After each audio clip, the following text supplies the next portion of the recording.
She stayed silent when he trailed behind her, kept her composure when he pulled her over, but the day he shamed her in front of everyone, that's when her father returned.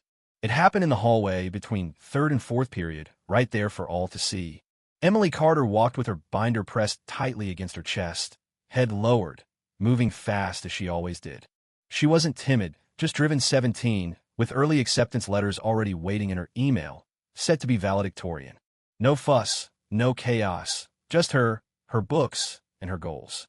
But that Wednesday, everything shifted. Officer Daniel Holt, the local cop stationed as security at Pinewood High in southern Arkansas, stood near the cafeteria doors. His thumb rested under his duty belt like he ran the place. A few students lingered around him, chuckling at something he'd said. Emily didn't glance his way, she never did. As she passed, he stepped forward, too close, and said loudly enough for others to hear, "You watching where you're going, young lady?" Emily froze, puzzled. "To him, sorry," she stammered, caught off guard. Holt smirked, then, almost offhandedly, tilted a water bottle forward. His hand brushed hers. Maybe it slipped, maybe it didn't, but the cold water splashed right on her shirt. She gasped, papers scattered, and the hallway exploded with noise. Holt's tone stayed flat. "Oops, guess someone's clumsy today." The word stung worse than the water. Emily stood there, drenched, laughter creeping under her skin like a swarm of wasps.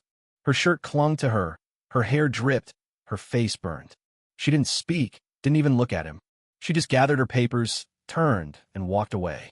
But the look in her eyes wasn't just embarrassment, it was bewilderment and dread. Emily didn't cry in the bathroom, or when she swapped shirts in the nurse's office, or when she skipped lunch to hide in an empty classroom. She held it together like always. But something had changed. This wasn't the first time Officer Holt had singled her out. The first time was quiet era stop sign near town limits. She'd been driving home from her job at the public library one night. He'd waited in the parking lot, headlights off, like he knew her routine. He claimed she rolled the stop she hadn't. He asked questions unrelated to driving. Where she was headed, what was in her bag, why she seemed jittery. She mentioned it to her mom, but let it go. The second time, he appeared at her work, ordered nothing, just stood by the entrance, arms crossed, watching her shelf books with a grin. There was no cause. Emily never stirred trouble, never sassed anyone. She was quiet, always polite. So she started wondering something no teenager should have to. Why me? The answer came in hushed tones and sideways looks. Ryan Holt, same school, same grade, Officer Holt's son. They had AP history together, nothing else, except for a debate 2 months back. Emily had made a strong case about systemic inequality. Ryan didn't take kindly to being outdone, especially not by a girl like her. That day, she'd won. The class applauded, his jaw tightened. But it wasn't just the debate. Ryan used to lead the class rankings. Now he was second. Emily had taken his spot. He was used to people laughing at his quips until the star forward, Jamal, started walking Emily to class. That's when things turned strange. She'd catch Ryan staring, muttering to buddies as she passed, posting vague jabs online. Then his dad, Officer Holt, started showing up everywhere. What Emily didn't know yet was this. Ryan had told his father she was rude, that she stirred trouble, that she constantly talked back. He spun moments into tales, skipped details, cast himself as the wrong party. And Officer Holt bought it, no questions asked. Emily still didn't have the full picture. All she knew was things were worsening. By Friday, she couldn't fake it anymore. She moved through school like a ghost, silent, lips pressed tight, shoulders hunched, eyes down. Everyone had seen the hallway scene. Some laughed, most said nothing, but even unspoken, she felt the change. The air shifted when she entered a room, the stares, the whispers, the sympathy. She despised the sympathy most. At lunch, she sat in the library's back corner, pretending to study. Her hands wouldn't stop trembling. Every time someone passed the glass windows, her pulse spiked. When a librarian asked if she was okay, she nodded off course. She nodded, but something broke that afternoon. Mr. Pierce, her U.S. government teacher, stopped her after class. Young, early 30s, he was one of the few who actually paid attention. He'd been there for the debate, saw Ryan's reaction, noticed her shift afterward. "Emily," he said softly, standing in the doorway, "hold on a sec." She paused, gripping her binder like it could shield her. "You sure everything's okay?" She hesitated. "I'm fine. Are you?" "I've been teaching long enough to know when a student's not fine." That did it. She didn't sob or crumble, but her voice cracked, her shoulders shook. "Mr. Pierce stepped back, giving her room, not pushing, just waiting. "I didn't do anything," she finally whispered. "I believe you," he said. It was the first time someone had said it outright. He didn't rush her or try to solve it. He just asked if she wanted to talk to the principal, a counselor, maybe someone higher up. Emily shook her head. She didn't trust the system anymore. But that night, when she got home and saw her dad's boots by the door, mud still caked on the soles, she stopped cold. He was back. Colonel Marcus Carter, retired, technically still carried himself like he was on active duty, every word heavy with purpose. He hadn't told anyone he'd be home early. He never did. He just appeared when it counted. And he saw it in her face the second she walked in. "What happened?" he asked, calm as ever.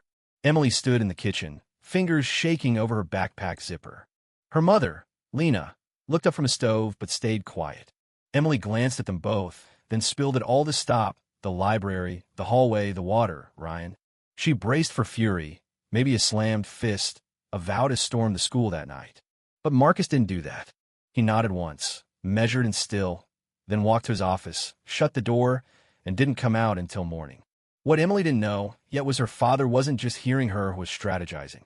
Colonel Marcus Carter didn't sleep that night.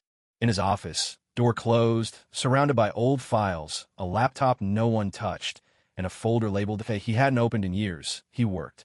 While the house slept, he moved with the precision of 3 decades in classified ops across continents. No pacing, no ranting, just intel. By dawn, he had Officer Daniel Holt's public record. Traffic stop logs, complaints, use of force reports, everything legal, plus a few favors called in. And he saw a pattern most overlooked. Marcus didn't miss it. He never did. The dots lined up. Daniel Holt had an issue with young black kids who spoke up, excelled, or didn't fit his mold. His son, Ryan, was cut from the same cloth, same root, different branch. That morning, Marcus sat across from Emily at the breakfast table. She barely touched her toast. He didn't prod. He just asked, "You trust me?" She nodded. "Good," he said, sliding a manila envelope her way. "Because this ends today." That afternoon, Marcus arrived at Pinewood High, not loud, not threatening, just there. No uniform needed. His presence turned heads. His voice, low and steady, carried more weight than yelling ever could. He asked to see the principal, a reserved woman named Clara Evans, who'd been dodging the mess. She wasn't ready for a man with military bearing and icy focus. Marcus didn't raise his voice. He laid out the documents on her desk quietly, clearly fact after fact, complaint after complaint, pattern after pattern. He told her what Emily had endured and asked one thing. "Do you want to handle this here? Or do I take it further?" Principal Evans scanned the pages, her expression shifting. He didn't wait for a reply. He'd already lined up a civil rights lawyer in Little Rock and a reporter who'd covered police misconduct for the Arkansas Gazette. As word spread, the kids who'd laughed in the hallway Wednesday weren't laughing anymore. Marcus wasn't after vengeance, he wanted accountability. And he wasn't finished. Monday morning hit like a storm, not outside, but within Pinewood High and the Pine Bluff Police Department. Before first period, Officer Daniel Holt was called into a closed-door meeting with Principal Evans and a district rep. He walked in cocky, walked out leaving his badge on the table suspended, investigation pending. That was just the beginning. By noon, Marcus's contact at the Arkansas Gazette ran a story. High school honor student targeted by local officer. Father steps in. It wasn't flashy, the facts spoke for themselves. Dashcam timestamps, public complaints, past student accounts, even a quote from Mr. Pierce. "She's one of the most respectful, focused students I've ever taught." This wasn't about behavior, it was personal. By sixth period, Emily's phone wouldn't stop buzzing. Local news picked it up. Channel 7 aired it that night. Her face blurred, but everyone at school knew.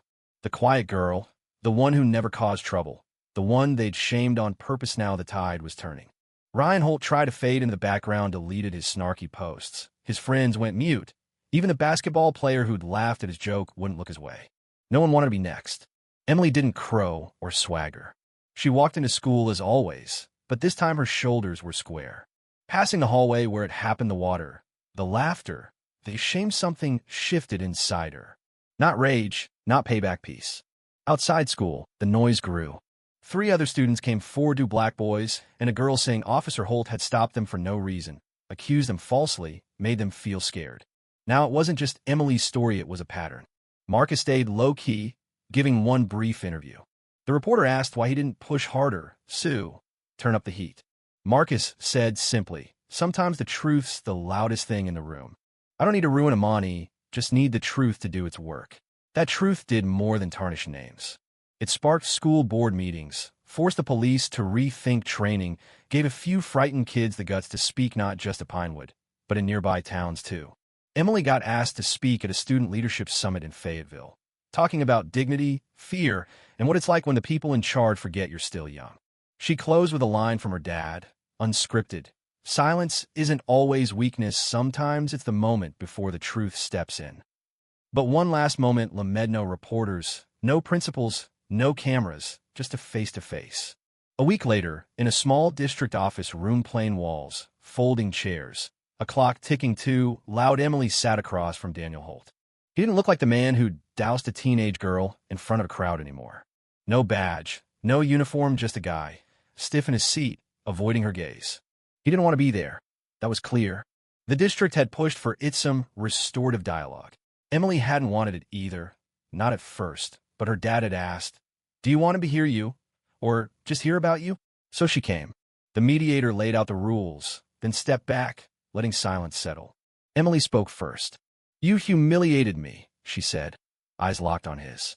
"You targeted me because your son couldn't stand a girl outsmarting him. You followed me, made me feel unsafe, treated me like nothing when all I did was study, work, and keep to myself." Holt shifted, cleared his throat, still wouldn't look up. "That wasn't my intention," he muttered. She blinked. "You spilled water on me in front of everyone. What was your intention?" He went silent. Emily didn't need an apology, not really. She needed him to know she knew. She stood, thanked the mediator, and left. Her point was made. Outside, Marcus waited by the Carnos suit. No files, just him, a quiet strength that didn't demand notice. She got in, exhaled like she'd been holding her breath for weeks. He glanced over. How'd it feel? She didn't smile, but she nodded. Like I won without fighting. He nodded back. That's real power. Emily didn't fade back into the shadows she didn't want to. She started mentoring younger girls, joined a student justice group, wrote a piece for a teen column in the state paper, not for attention, but to keep her voice alive. Because once you've been silenced, speaking becomes a duty.